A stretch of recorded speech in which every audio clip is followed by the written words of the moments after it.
Boa Oi, noite, boa Bianca, me ouve noite. bem? Tudo bem? Queria agradecer o convite de estar participando aqui dessa noite, representando a equipe de enfermagem do INTO, falar um pouquinho da minha prática lá no Instituto. É uma responsabilidade grande, né? Porque a galera lá é fera, só tem enfermeiro fera, só Eu aprendo com sei eles. disso, eu sei disso. Todos nós aprendemos, Bianca, todos os dias. Isso é muito legal. Eu que agradeço, Bianca, tua participação aqui, tirar essa horinha para compartilhar um pouco da tua experiência e para que a gente conheça um pouco mais a atuação da enfermagem no geral, mas também e especialmente dentro de um centro de trauma ortopédico, viu? Fico muito feliz de poder compartilhar essa hora aqui contigo, viu? Obrigado mesmo. A Bianca, doutora Bianca Padilha, ela é enfermeira pela Universidade Federal Fluminense e enfermeira do Centro de Atenção Especializada do Trauma Ortopédico do INTO. Família tá bem, Bianca? Tudo em paz aí? Tudo tranquilo? Tudo em paz. Eles estão ali ansiosos, querendo ver, participar, mas estão ali fazendo o dever de casa. Mas estão todos bem, graças a Deus. Maravilha, que bom, que bom. Pois vamos lá. Então, uma perguntinha já aqui para você, então. Vamos Já lá. mais uma vez, os colegas quiserem colocar as perguntas, podem colocar aqui no balãozinho com a interrogação, fiquem à vontade. Oportunamente a gente repassa para a Bianca, ou mesmo ela pode voluntariamente observar e responder se assim desejar. Bianca, a gente sabe que o INTO trabalha com divisões dentro das especialidades em traumatologia e ortopedia, que são os chamados CAIs, os tão conhecidos CAIs nossos lá. O que é um CAI do INTO e como se dá o trabalho em equipe, o trabalho multidisciplinar dentro de um CAI do INTO? Falar um pouquinho da minha trajetória, como eu cheguei no CAI, né? Vamos lá, por É, favor. a minha história, a minha formação toda era em saúde da família. No saúde da família, a gente é muito acostumado a trabalhar com a equipe multidisciplinar, com os parceiros, com outras especialidades. E, de repente, me vi com 3 filhos e a necessidade de escolher um dos empregos. Só que no INTO eu sou servidora, a escolha não foi tão difícil assim, né? Entre ontem a gente é seletista e servidor e fui para lá. Aí, na época, eu precisava muito ser manhista. Aí eu ficava, meu Deus, tem que ser manhista, mas só me resta essa vaga nesse CAI. Eu falei, o que que é o CAI? Mas eu sei que essas meninas que trabalham lá são fera. Essas enfermeiras são muito boas. Quando elas apareciam no meu plantão, eu ficava lá tirando várias dúvidas com elas, achavam elas o máximo, assim. E aí surgiu a oportunidade. As enfermeiras que estavam no grupo que eu sou hoje saíram, só restou uma que precisava sair de férias, e aí, finalmente, depois de 3 filhos e voltando em um emprego só e querendo ser manhista, me sobrou a vaga do CAI, eu fui lá ver e foi uma grata surpresa, porque era muito parecido com o que eu fazia antes, porque eu gosto do vínculo, eu gosto de estar com o paciente, eu gosto de ouvir o paciente, de entender a história do paciente. Então, foi assim, dentro do que a enfermagem faz no INTO, sem dúvida nenhuma, o CAI, que é o Centro de Atenção Especializada, foi o que mais me mexeu comigo, assim, o que me deixa mais feliz de voltar lá todos os dias para trabalhar. Então, o CAI, que é o centro. No início eu falava CAI, será que é de cair, verbo cair? O que que é o CAI? Que siglas são essas? Mesmo estando dentro do instituto, às vezes a gente tem dificuldade lá na dimensão do INTO de entender como os setores funcionam, né? Então, ele é dividido em 12 centros, que é o centro do cotovelo, ombro e cotovelo, pé e tornozelo, trauma ortopédico, que é o que eu faço parte, crânio-maxilofacial, mão, dismetria, que é o que a gente conhece como cefixe, Isso. coluna, quadril, microcirurgia, criança e adolescente, que é infantil, e o joelho, e faltou alguém? Não, acho que foi todo mundo. E o Nossa, tumor, você decorou oncologia. todos, hein? São os Tá 12 bem. centros. Eu fico pensando na posição das minhas colegas sentadas na mesa, eu vou pensando em cada uma delas, aí sai. E a gente trabalha e cada parte dessa, ela é específica. Cada parte, cada setor desse tem uma chefia, um staff da ortopedia especialista no assunto. E ali a gente trabalha com psicólogo, fisioterapeuta, assistente social, terapeuta ocupacional. A gente gostaria, né, de ter o fisioterapeuta ali integrado nesse serviço, mas a gente sabe que a gente está com RH sofrido, né, D'Angelo? Não, Então, o Braulio faz isso. O Braulio ainda está bem agarrado lá no nosso grupo lá, ele não é, solta. ele não sai, ele não Ele tá, solta de lá. Ele está aqui com a gente, ele está assistindo aqui com a eu gente. tô vendo, vai estar escrevendo ali, mas se eu ler e falar, não vou conseguir. E, e é isso. E a gente trabalha ali trocando a mesma ideia, conversando. Toda quarta-feira a gente tem discussão do caso de cada paciente e tenta olhar ele não só no olhar da fratura, do osso, mas olhar ele como um ser humano, parte de uma sociedade, que tem uma família e que precisa voltar e se integrar a essa sociedade, voltar a ser economicamente ativo e voltar para suas atividades, né? Então é dentro desse olhar que a gente vai direcionar o trabalho para esse paciente. Perfeito. E eu sei que vocês fazem, viu, Bianca? Porque a gente também acaba por conhecer muitos serviços que têm esse discurso, mas que a gente não vê efetivamente isso se tornar uma ação, uma execução. E a gente sabe que no INTO nós executamos dessa forma. Isso é muito legal, isso é motivo de grande orgulho, porque hoje em dia, e principalmente hoje em dia, faz muita falta a humanização. Tá? A gente não pode deixar esses valores se perderem, não. Carinho, respeito, atenção, amor, amizade, esses valores não podem deixar a gente não pode deixar eles se perderem, não. E eu sei que vocês, dentro dos CAIs, executam realmente isso, em especial no trauma ortopédico. Isso é muito legal, muito bom. E quais são as atribuições específicas da enfermagem dentro de um CAI, no caso, dentro do Centro de Atenção Especializada do Trauma, no INTO? Então, muita gente vê a gente passando lá pelos corredores do INTA, às vezes com a prancheta na mão, indo e vindo. E às vezes as pessoas até acham que a gente é enfermeira que só vive com a prancheta na mão e que tem pouco trabalho, mas não é não. A gente é responsável, o enfermeiro do CAI, ele é o gerente do cuidado. Então a gente vai nortear toda a nossa assistência, a nossa atenção a gerenciar o cuidado desse paciente.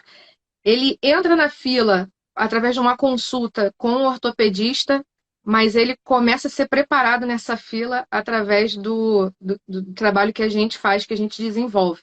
A gente chama de o chamado, né? Na fila do trauma, falar o chamado pode até soar meio macabro, mas às vezes o paciente espera esse chamado para ele poder ser preparado para vir operar. Então a gente começa a atuar ali no chamado, que é quando a gente vai lá e seleciona em ordem cronológica os pacientes que vão poder ser preparados, o risco cirúrgico dele, para ele poder vir para a cirurgia. Então, ele vai dali ser chamado, vai fazer o exame de sangue, vai passar por um médico clínico, anestesista. Hoje em dia, o nosso RH está enxuto também, então, muitas vezes, somos nós, enfermeiros, que avaliamos o hemograma dele ali, ver se tiver tudo ok, tiver tudo normal, padrão, a gente já libera esse paciente para internar, que é uma metodologia nova que a gente está usando, Fast Track, para poder acelerar a entrada desse paciente no instituto. E, e aí ele tem um risco liberado na internação quando isso acontece. E no dia seguinte, normalmente, ele está no mapa. Então, a gente tem uma responsabilidade de entregar esse paciente redondinho para a internação, para a gente diminuir o impacto do tempo de internação dele, ele poder se operar e poder ir para casa tudo no momento mais breve possível. Sim. Então, e a gente também tem os pacientes que vêm direto, ainda mais o trauma, né? Que ele vem direto de outro hospital e interna no nosso. Aí é o paciente surpresa, né? Ele estava internado numa instituição, veio para a gente, aí quando chega a gente precisa ter todo um olhar muito preocupado com ele, porque muitas vezes nós do trauma recebemos muitos pacientes idosos e às vezes a gente sabe que a fratura é o menor problema que ele tem, né? Então, a gente precisa olhar tudo isso antes desse paciente operar. Se a demência dele é grave, se ele vai poder, porque isso vai tudo impactar até na escolha cirúrgica do material de síntese que vai ser usado. Então, se a gente reconhece que aquele paciente é demenciado, ele não tem condições de seguir a orientação, muitas vezes a gente vai sinalizar para o ortopedista, gente, mas esse paciente ali é elegível para uma artroplastia, mas será que vale a pena a gente fazer artroplastia nele? A chance de falha é muito grande. E aí a gente conversa, tenta entender aquele paciente e dá o nosso olhar, né? A gente tem muita voz, assim, que eu gosto do trabalho no INTA, porque a gente tem muita autonomia, muita voz, a gente tem o respeito de toda a equipe, de todo mundo que a gente trabalha, assim, eu acho isso me me traz um conforto e uma satisfação muito grande. Além desse preparo para o paciente que está internando, a gente ainda vai pensar ele no, na alta, se ele tem um. A partir do momento que ele chega para a gente vai começar a pensar: será que esse paciente ele tem suporte em casa, para ir para casa? De repente estava tudo bem, mas ele se quebrou no meio da rua. E aí ele não vai ter condições mais de fazer as atividades de vida diária dele. Será que ele tem quem cuide dele, quem varra a casa dele, quem ofereça uma refeição para ele? A gente precisa pensar em tudo isso. Se não tem, a gente vai começar a acionar toda a nossa rede ali de apoio, familiares, dentro do serviço social, e aí a gente começa a articular a saída desse paciente, a deshospitalização desse paciente. Isso é Tem espetacular, bastante essa trabalho. antecipação das questões, já pensando na alta, isso é sensacional. Isso realmente é um cuidado integral do paciente. Isso é um espetáculo. E olha, eu não acho que quem fica com a planilha tem menos trabalho, não, viu? Às vezes é o contrário. Às vezes é o contrário. Tá, muitas vezes mais na correria do que os outros. Não Com é mole, certeza. não. Não tá fácil Não, para não. ninguém. Não tá fácil para ninguém. Bianca, qual seria? Eu sei, e olha, eu digo para você que eu sei que essa é uma dúvida de muitos colegas, é uma dúvida de pacientes, inclusive. Quais são as principais diferenças de atribuição? Você não precisa citar várias, mas o que eu poderia pensar na diferença entre um enfermeiro, um técnico de enfermagem e um auxiliar de enfermagem em relação às atribuições? Como é que eu faria essa distinção? Então, o exercício da enfermagem, ele é regulamentado pela Lei 7.498, lá de 1986, né? Uma lei já até antiga, mas cada, cada Corém, que é o nosso conselho regional, ele vai dizer ali, de repente, ele vai dar uma atribuição que talvez em outro estado tenha, o enfermeiro possa fazer, ou o técnico, que outro não tem. Mas, de forma geral, o que separa, o que divide lá o trabalho do enfermeiro, do técnico, do auxiliar, é o grau de escolaridade, muitas vezes, né? O enfermeiro é o profissional de nível superior, que exerce a enfermagem, o técnico e o auxiliar é o profissional de nível médio, né? Hoje o auxiliar ele precisa ter o nível médio para estar realizando a atividade da enfermagem. E o enfermeiro ele é o profissional que ele pode fazer consulta de enfermagem, o enfermeiro obstetra pode fazer parto de baixo risco.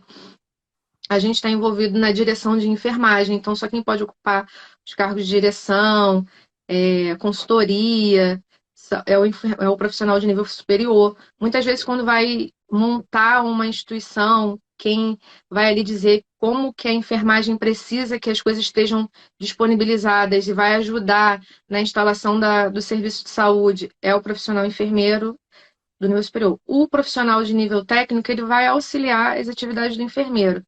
Ele precisa estar.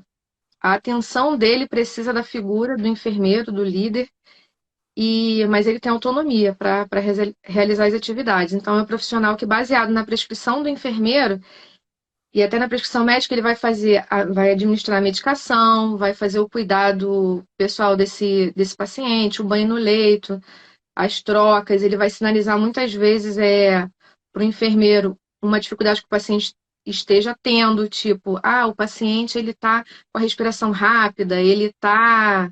Eu verifiquei sinais vitais e percebi que tem algum parâmetro ali que está fora do padrão, ele vai estar sempre ali sinalizando para o enfermeiro, porque o técnico e auxiliares vão estar ali o tempo inteiro beira-leito mesmo, eles vão ser ali quem está prestando, quem vai estar juntinho com o paciente ali o tempo todo.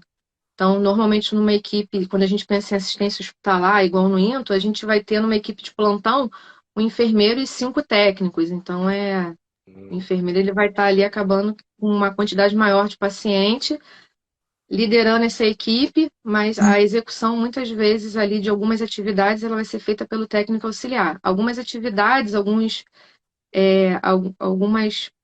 práticas, elas são exclusivas do enfermeiro, como se eu precisar fazer um cateterismo vesical, passar uma sonda nasointeral, um curativo com maior complexidade. Então, tem coisas que vão ser privativo do enfermeiro, mas Uma vez eu vi a professora na faculdade até falando que a enfermagem, a faculdade de enfermagem, ela já forma um líder, né? Porque tu sai dali já sempre para liderar alguém, uma equipe. Perfeito, importante, exato, concordo, concordo. Olha, você já recebeu vários elogios aqui, você deve estar acompanhando, né? A minha Eu estou parou aqui um deixando para pouco. você ler aqui. É que eu chamei a família, né? Eu chamei a Tem família vários para. aqui, tem vários aqui. Muito legal, muito legal. Você já deve ter visto aí, passando um montão aí para você, muito legal. Bianca, A o Viviane, paciente. minha dupla, fala que eu pago R$ 10 para o pessoal fazer ouvidoria positiva de mim, tal. Aí depois tem R$ 10 para todo mundo. Duvido, duvido. Um paciente é chamado para cirurgia. Como é que é a abordagem nestes pacientes a partir da internação? Então, o paciente internou, está lá. Como é que é a abordagem da enfermagem nesse paciente? Então, quando o paciente interna, a gente chama de paciente pré-operatório, né? A gente dá um adjetivo ali para ele. Então, o paciente em pré-operatório, a gente vai se preocupar se ele tá, se ele veio Foram, para operar, se ele não tem. perdão, foram aquelas colocações que você já falou, aquilo dali já seria E quando considerada ele chega. internação. Isso ali é o preparo cirúrgico, mas quando ele interna, a gente vai checar se ele não tem nenhuma lesão de pele, que isso é uma coisa que preocupa muito a Isso. gente. É essa fase que a minha pergunta está direcionada a essa, exatamente, por favor. Então a gente vai lá se preocupar se o paciente não tem nenhuma lesão de pele, se ele está com um risco cirúrgico realmente liberado, porque às vezes quando ele interna e chega no INTO, ele precisa passar por uma nova avaliação clínica. Lembrando que muitas vezes esse risco foi liberado, ele pode ter sido liberado até 6 meses antes do paciente internar. Então ele vai precisar de uma nova avaliação, a gente precisa saber se está tudo ok com ele. A gente vai orientar o jejum pré-operatório desse paciente, pedir para ele tirar adornos, prótese dentária, perceber se as mulheres, principalmente, se não tem nenhum aplique no cabelo, se ela não internou com cílio postiço. Embora todas essas sejam orientações que a gente dá antes do paciente internar, quando ele interna, a gente ainda vai lá olhar. Esse cabelinho todo é seu, esse cílio aí bonitão é seu também, pagou por ele, ou ele nasceu em você, porque às vezes as mulheres têm muita resistência a retirar, né? O aplique, o cílio, a unha postiça, e não pode porque atrapalha muitas vezes na avaliação que a gente vai fazer desses pacientes, às vezes até nos dispositivos dentro do centro cirúrgico, aquilo ali, a gente não sabe a origem do material que é feito, então pode provocar queimadura, levar alguma consequência grave ali para o paciente. Pedir para ele retirar a prótese dentária, observar se ele trouxe as órteses para o hospital que ele vai precisar no pós-operatório. É Perfeito. isso. Perfeito. Nossa, é um checklist extenso, né? Se ele faz uso também de alguma medicação, o anticoagulante, se pode ser suspenso, checar com a equipe médica, se ele está fazendo uso de alguma medicação que ele não pode tomar ali imediatamente antes, ali, ou 24 horas antes do ato cirúrgico, ou alguns dias antes até, muitas vezes. A gente não pode suspender a medicação, porque isso é prescrição médica, é conduta do médico, mas a gente pode sinalizar, ó, o paciente está fazendo uso de AS. Tudo bem, às vezes o paciente é cardiopata, não tem como suspender, ele sempre, o AS é sempre meio, até ali é controverso, né, a suspensão do AS. Então a gente tem que estar sempre ali atento junto com a equipe médica para estar avaliando esse paciente para não levar nenhum risco para ele com o procedimento cirúrgico, né? Porque a gente faz cirurgias, na grande maioria das vezes, eletiva. Então a gente quer que o paciente esteja da melhor forma possível, do melhor preparo possível, no melhor momento possível ali da condição de saúde dele para estar realizando o procedimento. Perfeito. Esse paciente, então, foi submetido à cirurgia no trauma ortopédico. Pode ser que ele necessite de CTI. Quais são as principais atribuições, mesmo que gerais, atribuições da enfermagem dentro de um CTI? Lá no CTI do Ento é um lugar que eu nunca trabalhei. Mas a minha dupla do trauma, hoje uma das minhas parceiras do trauma, a Viviane, ela veio abrindo as portas de CTI para a gente estar lá participando também junto com a equipe. E a Viviane é muito atuante nisso, assim, eu sempre vejo lá, eu aprendo muito com ela na prática ali da terapia intensiva. Então, o paciente que ele precisa de CTI, É geralmente o paciente que fez a cirurgia de alta complexidade, e ele precisa ser melhor monitorado ali no pós-operatório.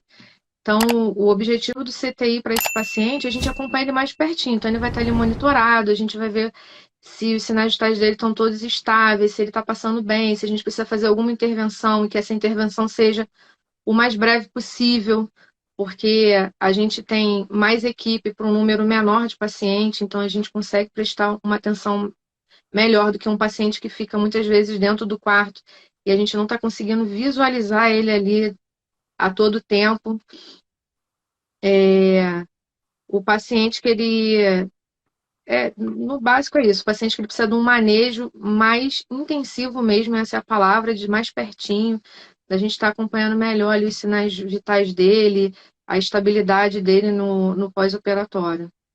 Lá no INTO, geralmente o paciente fica 24, o paciente precisa de CTI, normalmente ele passa 24 horas ali em observação e depois ele é liberado para estar indo para as enfermarias. Normalmente os pacientes de quadril, coluna e terço proximal do fêmur são os pacientes que já vão de rotina para o CTI no CTI. pós-operatório.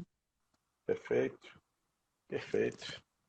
Nós temos essa particularidade de ser um hospital de cirurgias eletivas.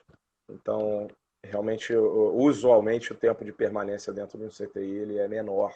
Realmente, ele é menor, né? É diferente de um CTI geral. E quais são as diferenças do manejo pela enfermagem de um paciente de curta permanência, então um paciente que fica 2, 3 dias internado, para aquele de longa permanência? O que você percebe de manejo diferente aí? O paciente de curta permanência, normalmente é aquele paciente que ele já vai para o hospital sabendo que no dia seguinte ele vai operar e no outro dia dando tudo certo, ele caminhando com a fisioterapia, né, evoluindo, ganhando lá a alta clínica da fisioterapia, ele estando bem clinicamente e conseguindo andar e com controle álgico, ele vai poder ir embora. Então, isso diminui muito, né, a ansiedade do paciente ali frente à internação, frente ao quadro dele cirúrgico. Ele é um paciente que ele interna mais preparado, sabendo como vai ser a cirurgia, como vai ser a recuperação dele. Então, ele meio que participa ali das etapas, ele vê aquilo acontecendo. Agora, o paciente de longa permanência, a gente precisa ter muito amor ali para estar tratando e lidando muitas vezes com ele. Porque muitas vezes é aquele paciente que chegou lá no instituto. Os nossos pacientes que vêm de fila e precisam ficar muito tempo internados são os pacientes que têm infecção óssea. E aí a gente sabe que a infecção óssea não é nada fácil de tratar. Então, o paciente, quando ele interna, a gente já fala da possibilidade dele ficar 90 dias internado, porque todo tratamento de osteomielite, ele é preconizado que ele dure 90 dias. Só que depois que a gente isola o germe, a gente vai saber se aquele paciente vai ter uma opção oral de antibiótico para ele completar o tratamento em casa, ou se ele vai precisar permanecer internado os 90 dias. E dar essa notícia é sempre muito duro, né? É uma notícia que o médico dá, que ele conversa, mas aí o paciente, a gente sabe muitas vezes que ele fica desolado, chorando, e aí a gente sempre aparece, a enfermeira do CAI, para fazer a tradução de tudo que o doutor falou. E ouvir, né? Dar escutativa, ouvir esse paciente. Aí aparece aquelas coisas que muitas vezes nosso olho mareja ali junto com o paciente, porque a gente tem empatia. Tomar 90 dias de tratamento no peito muitas vezes não é fácil. E aí tem a família que está passando necessidade em casa, ele é o principal provedor daquela família. E aí a gente precisa, durante essa internação ainda, além de precisar manejar a condição clínica do paciente, do tratamento mesmo, manejar toda essa questão aí emocional, É social um desse acolhimento, paciente. né? Exatamente. É, Exatamente. eu imagino que não seja fácil mesmo, não, né? E quando as Permanência coisas ainda tem no caminho, muitas vezes, algumas vezes as etapas vão dando errado, né? Então, assim, eu ia tomar 90 dias, mas a ferida não melhorou, a infecção continua persistente, e a gente vai precisar fazer novo procedimento cirúrgico e novo antibiótico, muitas vezes é introduzido, zero tempo do antibiótico que ele já tinha tomado, começa um novo. isso é extremamente angustiante. Aí ele quer ir embora de alta revelia, ele não quer mais tratar, ele quer abandonar aquilo tudo, ele começa a ficar muito hostil com a equipe. E aí a gente também precisa estar acolhendo a equipe de enfermagem que está ali na beira do leito, sofrendo muitas vezes até mesmo com o maltrato daquele paciente que está ali. Que às vezes a equipe chega lá, eu vim trabalhar, e essa pessoa vai ficar me distratando aqui. Então a gente ainda precisa estar manejando aí, ouvindo a própria equipe também, né? Não é fácil. Para quem está na Não, ponta da lança, é só a gente que sabe. Ainda existem situações, Bianca, em que o paciente tem alta hospitalar com alguma necessidade especial, né? Bom, se realmente existe essa necessidade especial, quais são essas necessidades mais comuns? Quais estratégias você utiliza para educar esse paciente? né? Então, na alta, muitas vezes o paciente ele vai com orientações mais simples. A gente tem até uma cartilha que a gente dá, em geral, para todos os grupos lá, os 12 grupos, normalmente, se o paciente vai embora com uma ferida operatória, que é a sutura, então a gente vai orientar lá o cuidado com a UPA 70 e gaze da ferida, a oclusão com a gaze seca e a cobertura que for mais confortável para a pele dele, seja um micropóreo, uma atadura, muitas vezes. Então, é um cuidado bem simples. E saber se ele tem um suporte em casa para estar auxiliando ele. Alguns vão com muita autonomia para casa, mas a gente sabe que a maioria precisa de ajuda. Às vezes ele está super esperto, mas ele é um paciente que vai embora com a carga zero, não pode pisar com o membro operado. E aí a gente sabe o risco que ele vai ter de cair no banheiro, né? O risco, às vezes, é complicado até você estar ali com a muleta e precisar pegar um copo d'água. Então, no início, até ele se entender ali com aquele a nova condição ali de equilíbrio, a gente precisa estar sinalizando para o paciente o que ele vai passar em casa, né? A gente sabe bem o que é um carga zero quando a gente traz um carga zero para casa, né? Eu falo que o dia que eu trouxe meu marido carga zero para casa, eu nunca mais orientei um paciente carga zero da mesma maneira, Da assim. mesma forma, É, quando a gente Quando sente a na gente pele, sente. Exato, exato. É bem diferente, né? a gente A passa a gente. entender todas as dificuldades. E tem os pacientes, assim, que hoje mesmo, assim, fiz algumas orientações das altas muito difíceis, que são os pacientes que estão muito tempo internados, são os pacientes que vão embora ainda precisando de cuidado com a ferida operatória, que ainda precisam de cuidado da fisioterapia em casa. E aí a gente tem lá os nossos parceiros, né? A comissão de curativo, eu vi que a Renata tá assistindo a live, Patrícia, as nossas enfermeiras da comissão de curativo ali, a gente fica o tempo inteiro trocando, meninas, o paciente vai de alta, a gente precisa orientar o curativo, elas vão lá e entregam material. A gente avisa a nossa equipe de visita domiciliar antes mesmo da alta acontecer. Quando a gente sabe que o paciente vai precisar de muito cuidado, a gente já tem um formulário lá no INTO, que é da deshospitalização, e já sinaliza que são também grandes parceiras. A Jane, eu sempre brinco com a Jane, era minha chefe, aí ela está agora na deshospitalização, aí toda vez eu vou lá, ela me manda, né? Eu falo, não perde isso, né, Jane? Tu sempre tá me mandando aqui, mas eu tô aqui para te obedecer. E aí, mas todas são grandes parceiras. Então, a gente entrega lá para solicitar que a equipe do INTO, quando é possível, acompanhe essa família em casa nas primeiras semanas de cuidado, orientando, vendo se tudo está indo bem como a gente espera, até entende ali a família, a casa daquele paciente. Outras vezes elas não têm como a nossa equipe do INTO ir até aquele domicílio, ou seja, porque é num município distante, ou porque esse paciente mora em área de risco. Então, elas mesmas articulam a rede. Então a gente vai ver ali paciente de Maricá. Maricá é um bom parceiro porque sempre tem um suporte bom lá.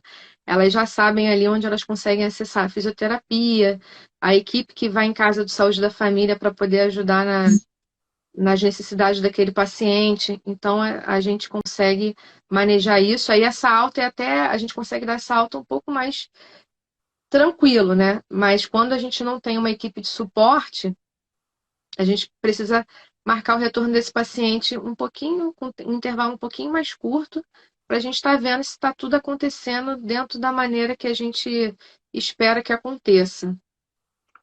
Não sei se eu Perfeito. respondi a tua pergunta toda. Respondeu, perfeito. Respondeu. Aproveitar que você citou aí ferida cirúrgica, comissão. Então, especificamente em relação ao curativo e à ferida cirúrgica. Fala um pouquinho quais seriam as principais orientações ao paciente. O paciente acabou de voltar do centro cirúrgico ou do CTI, ainda está lá com a sutura, está com a ferida cirúrgica. Quais seriam as principais? A ferida operatória ali no pós-operatório imediato, a gente sempre vai se preocupar com o sangramento dessa ferida, então a gente vai estar ali muito atento a isso. Se a ferida sangrar mais do que o habitual, a gente precisa estar chamando a equipe médica, porque nesse primeiro momento, esse curativo não é feito pela equipe de enfermagem. A primeira troca do curativo no INTO, ela é realizada pelo médico cirurgião. E aí sim, depois o cuidado ele passa a ser da enfermagem. Assim como os pacientes que estão fazendo uso de calha, as feridas que a gente também não abre a calha para poder estar fazendo aquele curativo e a gente sempre está sinalizando para o ortopedista. A gente precisa ver como está essa ferida, precisa da sua parceria nesse momento. Mas, de modo geral, uma ferida que ela vai bem, que a sutura está íntegra, o cuidado é com álcool 70 e a gase mesmo, a gente resolve ali bem o problema.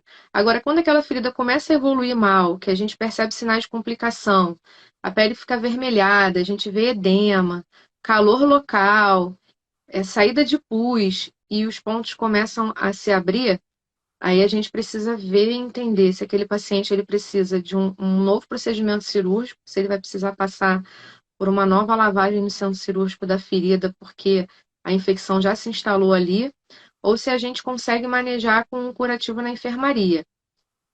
Os curativos de pós-operatório de ferida, da ferida mesmo, da ferida pós-operatória, nós do Centro de Atenção Especializada, a gente mesmo maneja aquela ferida.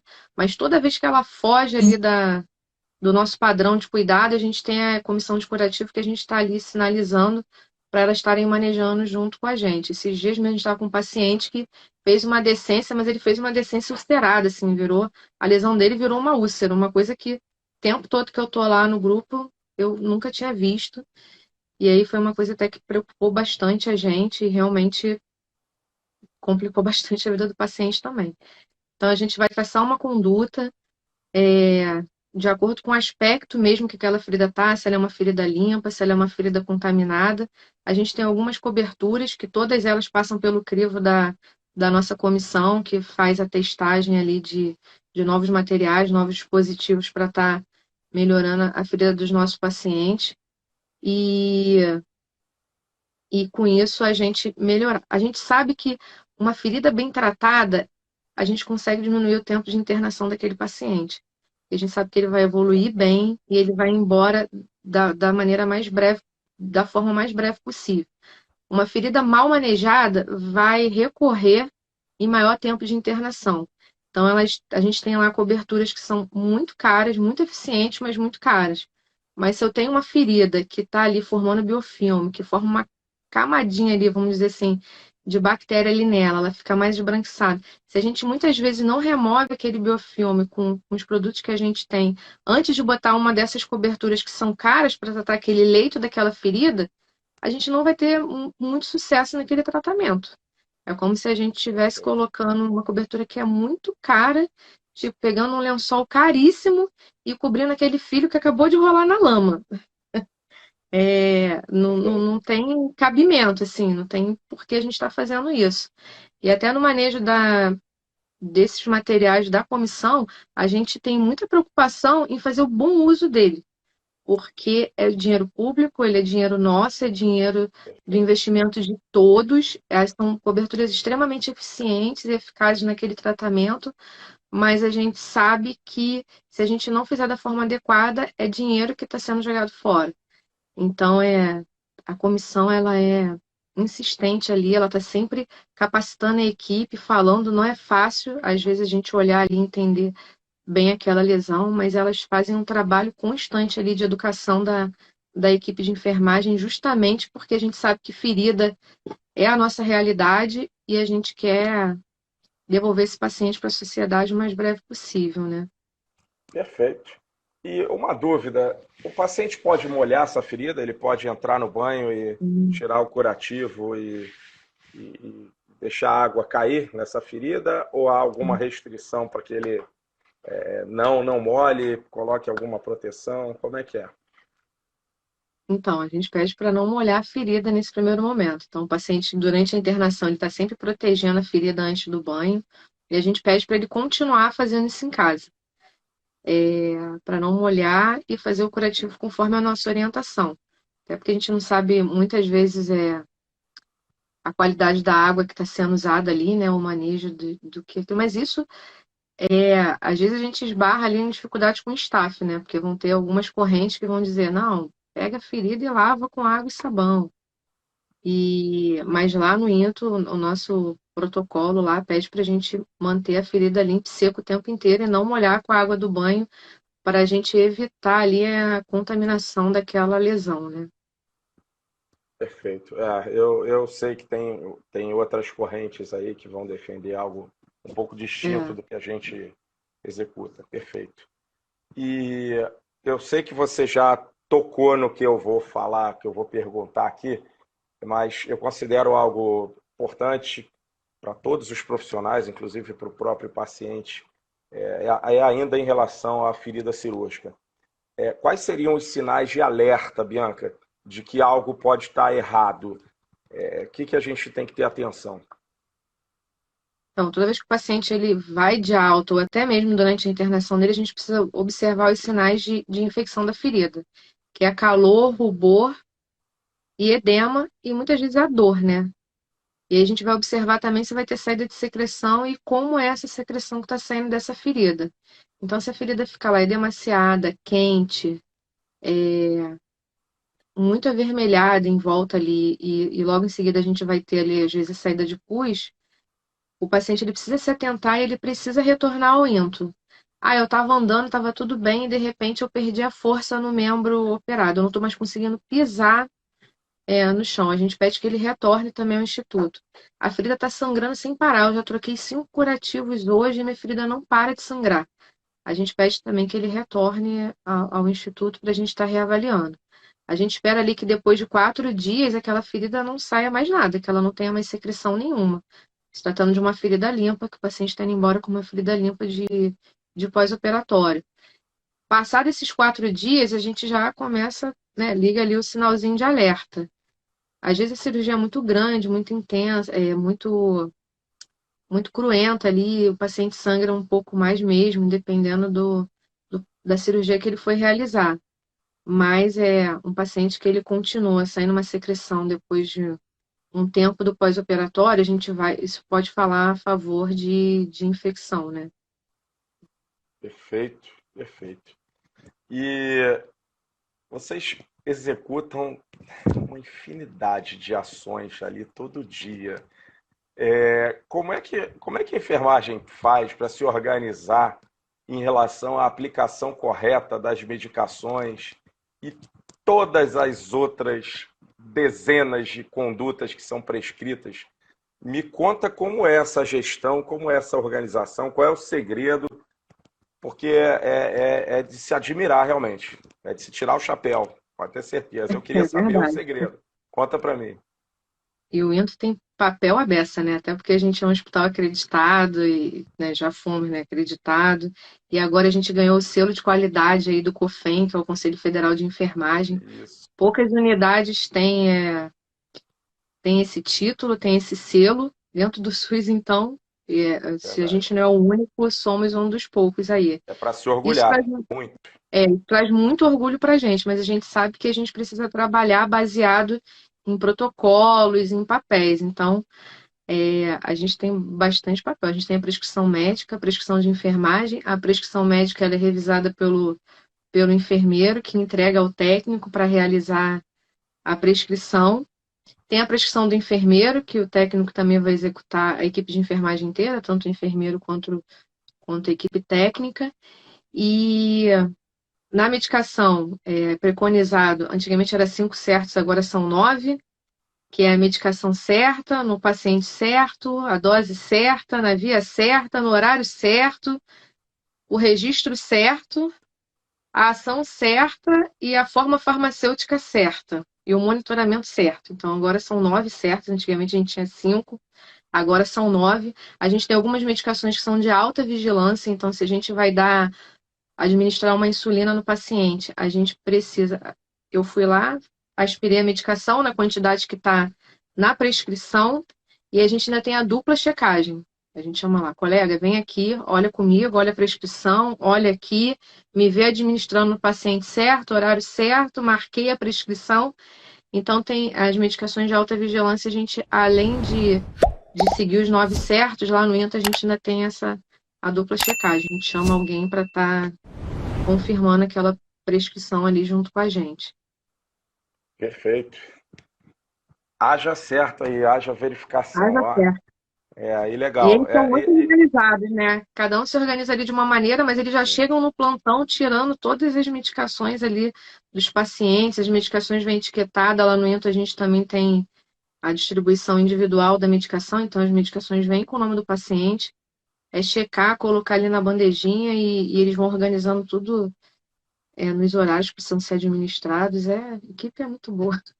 Não, perfeito. E olha, Bianca, é importante o próprio paciente, a sociedade saber que existe esse cuidado, que não é simplesmente vamos pegar a medicação aqui, que existe esse cuidado, existe essa dupla, tripla checagem.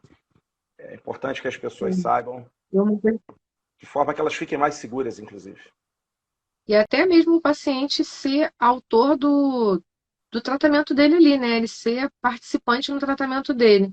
Muitas vezes a gente fala, você está tomando a medicação? Também pergunta, que medicação é essa que eu estou tomando agora? Você precisa saber, aquela medicação é para você. Então é importante que você seja participante ali, ativo no seu tratamento, né? E geralmente tem uns lá que sabem muito também, né? No final vai sair lá com o título PhD, paciente longa permanência INTA. Eles começam a aprender. Então, olha só, falando de paciente de longa permanência, naqueles restritos ao leito, quais são, o que tem de mais atual, ou qual é a rotina que tem sido realizada em relação à mobilização do paciente ali no leito? Então, falando de todos os papéis lá que a gente tem no INTO, a gente tem lá umas classificações que o paciente, quando ele interna, ele é classificado lá de acordo com os critérios da equipe de enfermagem, para a gente saber se aquele paciente precisa de mais cuidado, de menos cuidado, até para aquilo vai participar até no dimensionamento da equipe. Então, se em determinado posto eu tenho os pacientes que têm uma classificação alta de risco, porque eu tenho muito paciente restrito, eu sei que ali eu preciso dimensionar um maior número de equipe de enfermagem para garantir aquela assistência. Então, além dessa classificação que cada paciente passa, as enfermeiras do plantão elas estão sempre lá colocando ali até na prescrição dele a classificação dele, a gente tem a questão do relógio, da mudança de decúbito mesmo. Toda vez que é possível, como a assistente social fala, que essa frase eu aprendi com elas, o acompanhante, ele é um direito do paciente, ele não é um dever, mas toda vez que um paciente que ele tem muito comprometimento das atividades de vida diária dele, que ele não consegue exercer essa atividade, ele está totalmente restrito ao leito e até dificuldade para se alimentar ele tem, a gente sempre tenta articular até com a família alguém que possa estar ali ajudando, ficando mais próximo dele. Mas isso é uma atribuição da enfermagem, a gente precisa dar conta desse cuidado. E aí a gente tem essa questão da mudança de decúbito, alívio do atrito, por exemplo, calcanhar é uma área de atrito ali com o lençol. Então, é uma área que favorece a abertura de lesão. A gente pode estar colocando ali um filme, que é um curativo, um filme transparente, para diminuir esse atrito que o calcanhar faz ali no lençol e evitar que aquilo ali abra uma lesão. E fazer os coxins para deixar o paciente inclinado ali no leito de lado 30 graus e mudar esse decúbito a cada 2 horas. E a gente precisa ter uma preocupação muito grande com isso, principalmente com o paciente idoso, que ele já tem a pele muito sensível, uma pele muito favorável à abertura de lesão. Então, na hora do banho ali, a gente, após o banho, hidratar bem a pele desse paciente, porque isso vai favorecer que a integridade cutânea dele, né, que a gente evite que abra lesão. Então, são os cuidados que a gente tem ali. Mas, sem dúvida nenhuma, o alívio da pressão é o que mais favorece que esse paciente não tenha novas lesões. E a gente precisa de trabalho físico mesmo, não tem muito segredo no que fazer nisso, não. é estar ali junto com o paciente, é virar mesmo, é mudar e se atentar quando tem alguma hiperemia já, para a gente fazer alguma intervenção ali antes que aquilo aumente. Porque muitas vezes as lesões que esse paciente faz pela restrição no leito, a gente sabe que ela vai impactar até na cirurgia dele. Então, é aquele paciente que, até quando tem um idoso que interna e ainda consegue fazer algum tipo de movimento, eu falo, cuidado, não fica o tempo inteiro deitado nessa posição que você está. Você consegue virar para o lado, tem autonomia para se mover no leito. Vire, porque a lesão por pressão, ela pode ser, a fratura pode ser o menor problema que você tem aqui. E se você fizer uma lesão, você vai arrumar um problema enorme. E a gente vai ter muita dificuldade de tratar isso, porque aquela ferida vai abrindo, vai abrindo, vai abrindo muito rápido. Quando a gente vê, tem exposição óssea, tem contaminação daquela lesão. As meninas da comissão de curativo, as nossas enfermeiras da comissão de curativo, elas têm um indicador disso, e a gente sabe que isso aumenta muito o tempo de permanência do doente. E muitas vezes vai impedir até que ele opere. Então, a gente tem muito cuidado para o paciente não fazer nenhuma lesão dentro do INTO. E mesmo assim, muitas vezes a gente é vencido por elas. Sim, sim, verdade, verdade. E pensando nesse paciente que está aí não necessariamente restrito ao leito, mas ele está internado, quais seriam as principais orientações em relação ao deslocamento seguro dele dentro do quarto? Lá no INTO, a gente tem essas classificações com as pulseiras, né? Então, o paciente, quando ele interna, a gente sabe que ele tem o equilíbrio comprometido, a marcha comprometida, ele vai ganhar a pulseirinha laranja lá. Então, a gente sabe que a gente precisa ficar muito de olho nesse paciente. Aí, mais uma vez, a equipe de enfermagem está lá, a gente pede para ele acionar a campainha toda vez que for precisar levantar do leito. Quando ele estiver deitado nesse leito, que ele permaneça com as grades elevadas. Se ele toma alguma medicação, alguma medicação psicotrópica, que ele se atente a isso, porque ele pode cair na hora que levantar também. Então, evitar levantar sozinho, a não ser que ele esteja realmente com algum acompanhante que vá conseguir ajudá-lo ali em algum sentido. Mesmo assim, a gente ainda se preocupa muito, porque a gente sabe que a responsabilidade desse doente é nossa, desse paciente é nossa. Então, a gente pede para ele estar acionando a equipe para estar acompanhando ele no banheiro, em outros lugares, da melhor maneira possível. É claro que tem aquele paciente que tem autonomia na marcha e tudo, operou um braço, mas consegue levantar bem. Então, ele vai ter a independência dele lá para estar se levantando e voltando ao leito. Mas os pacientes que não, que eles chamem a equipe para estar acompanhando ele nas atividades que ele precisa fazer quando sai do leito. Perfeito. Bianca, a gente está com o horário já aqui chegando no finalzinho. Vou te fazer uma última pergunta aqui, o que habitualmente eu peço para os convidados que vêm aqui conversar comigo. Eu queria 2 dicas de ouro da enfermeira Bianca Padilha aos profissionais de saúde que assistem pacientes em traumatologia e ortopedia. Então, eu acho que eu falaria que a gente precisa ter escuta ativa e empatia, né? Porque aquele paciente não é só uma fratura, ele não é só um raio-x, ele é um corpo inteiro, ele é o amor da vida de alguém. A gente sempre brinca com isso, mas é verdade, ele é importante para uma família. Então, dói onde o paciente diz que dói, a queixa dele ele precisa ser levada em consideração, é legítima. E toda vez que a gente escuta o paciente, além da gente diminuir a angústia dele, a gente consegue um resultado melhor ali na recuperação dele, na reabilitação, no sucesso da cirurgia do pós-operatório desse paciente, né? É isso. Perfeito, perfeito. Bianca, olha, eu deixo aqui meu sincero agradecimento pela tua participação, tá? E também o meu reconhecimento a todos os profissionais da enfermagem que fazem a diferença absolutamente todos os dias na vida da gente, desde que a gente nasce. Desde que a gente nasce. E dizer também que você representa muito bem os profissionais da enfermagem no INTO. São profissionais de altíssimo nível e, como eu falei bem lá no início, não é da boca para fora, são profissionais reconhecidos em todo o país, são referências no país, assim como o nosso instituto é. E eu digo que você representa não só pela tua competência, mas você brincou com a questão da ouvidoria, também pelos elogios que você recebe, que não são à toa, tá? Você é uma das muitas da enfermagem e dos muitos que fazem a diferença, que tem o que você colocou, a empatia, que se colocam realmente no lugar dos outros, que tratam o paciente com respeito, com carinho, com tudo que ele realmente merece como ser humano. É o que a gente tanto fala, tanto estuda da humanização e que a gente percebe a aplicação. Você representa muito bem a enfermagem do INTO, viu? Obrigada. Muito obrigado de coração pela participação. Obrigada.